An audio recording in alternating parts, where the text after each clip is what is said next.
Halo pemirsa Vibis News, kembali lagi bersama saya Wahyu Darta dan rekan saya Joko Praitno dalam program Vibis Fokus. Pada edisi Vibis Fokus kali ini kita akan membahas mengenai wajah perkembangan dari dunia gadget dan IT di kawasan Asia khususnya. Seperti yang kita tahu bahwa belakangan ini tampaknya kreasi-kreasi serta inovasi-inovasi yang baru muncul di sektor teknologi, seperti munculnya teknologi smartphone, tablet, dan lain-lainnya. Pertama-tama kita akan melihat bagaimana mobile penetration untuk di kawasan Asia sendiri. Dapat dilihat bahwa secara umum di kawasan Asia, mobile penetration sudah melebihi angka 100%. Yang tertinggi tampak berada di Hong Kong, yaitu mencapai 214%. Hal ini mencerminkan bahwa satu orang di Hong Kong minimal memiliki lebih dari 2 perangkat mobile. Sedangkan untuk Indonesia sendiri tampak mobile penetration mencapai angka 109%. Walaupun begitu, angka 109% ini sebenarnya masih cukup rendah dibandingkan negara-negara tetangga dari Indonesia, seperti Singapura yang dapat dilihat mencapai 147%, Malaysia 118%, Thailand 117%. Namun di sisi lain, Filipina tampaknya masih di bawah Indonesia, yaitu sebesar 94%. Sedangkan yang terendah mobile penetration-nya di kawasan Asia yaitu Pakistan, hanya sebesar 62%. Nah, membicarakan mengenai perangkat mobile, tampaknya yang paling populer saat ini adalah smartphone, di mana smartphone penetration untuk kawasan Asia sendiri saat ini berada di level 22%, atau setara dengan 844 juta pengguna smartphone di kawasan Asia. Hal ini tentunya mempunyai nilai dari sisi bisnis. Nah, bagaimana Jok mengenai sisi bisnis dari meningkatnya pengguna smartphone ini? Oke Wahyu, terima kasih. Pemirsa, sebelum saya menjelaskan mengenai sisi bisnis dan juga efektivitas dari dunia perikanan terhadap perkembangan smartphone dan juga mobile phone di kawasan Asia, saya akan menjelaskan terlebih dahulu mengenai komposisi dan jumlah dan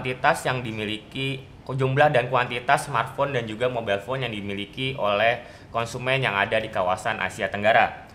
Untuk posisi pertama sebagai negara yang memiliki jumlah smartphone dan juga mobile phone terbanyak di kawasan Asia Tenggara masih didominasi oleh Indonesia dengan jumlah kepemilikan smartphone dan juga mobile phone yang mencapai 220 juta unit. Sedangkan persentase dari kepemilikan dan juga populasi yang ada di Indonesia saat ini mencapai 92% dari total smartphone dan juga mobile phone yang ada di Indonesia. Posisi kedua ditempati oleh Filipina yang tahun ini tiba-tiba menduduki posisi kedua setelah sebelumnya Malaysia menduduki posisi kedua pada tahun lalu. Filipina tercatat memiliki 90 juta unit mobile phone dan juga smartphone pada tahun ini, atau sebesar 99% dibandingkan dengan jumlah populasi yang ada di Filipina untuk tahun ini.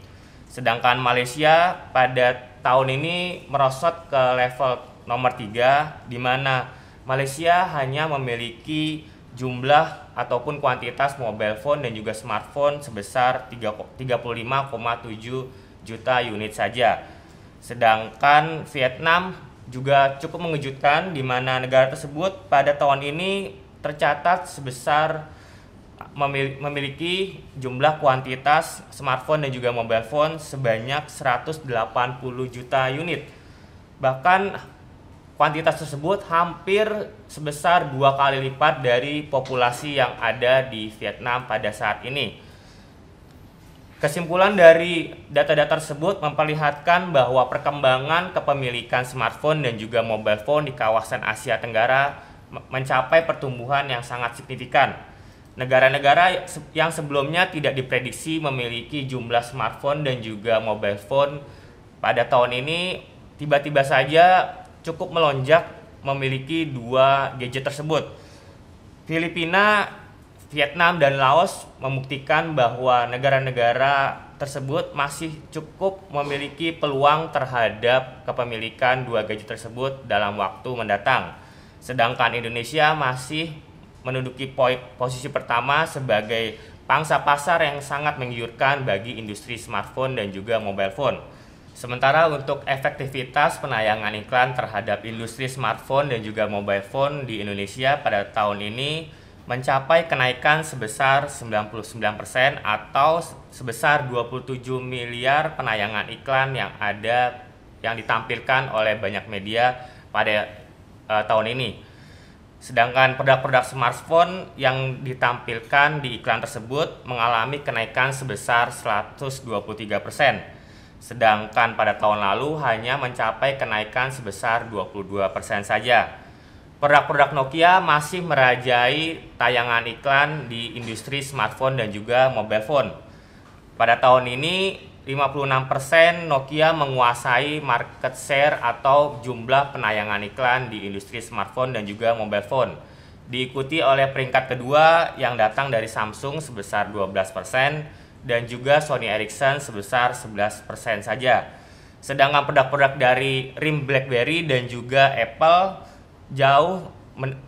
jauh di bawah ketiga produk tersebut. Produk-produk iklan yang datang dari RIM BlackBerry maupun Apple hanya sebesar 4% dan juga 3% saja. Jika dibandingkan dengan penguasaan produk-produk Nokia yang ada di Indonesia saat ini, Indonesia menempati posisi pertama bagi pasar Nokia di seluruh dunia. Di posisi kedua diikuti oleh India yang mencapai 53%, sedangkan di kawasan Asia Pasifik Nokia menguasai pasar iklan produk-produk smartphone dan juga mobile phone sebesar 42% saja. Demikian Wahyu penjelasan dari saya mengenai efektivitas terhadap segi bisnis di industri smartphone. Ya, jadi kesimpulannya tampaknya perkembangan dari mobile di Indonesia cukup mengalami pertumbuhannya yang signifikan, di mana mobile penetration di Indonesia sudah mencapai angka 109%. Sedangkan dari sisi penayangan iklan juga tampaknya mengalami pertumbuhan yang cukup signifikan, di mana seperti yang kita tahu bahwa sebelumnya penayangan iklan identik dengan di media seperti TV dan koran.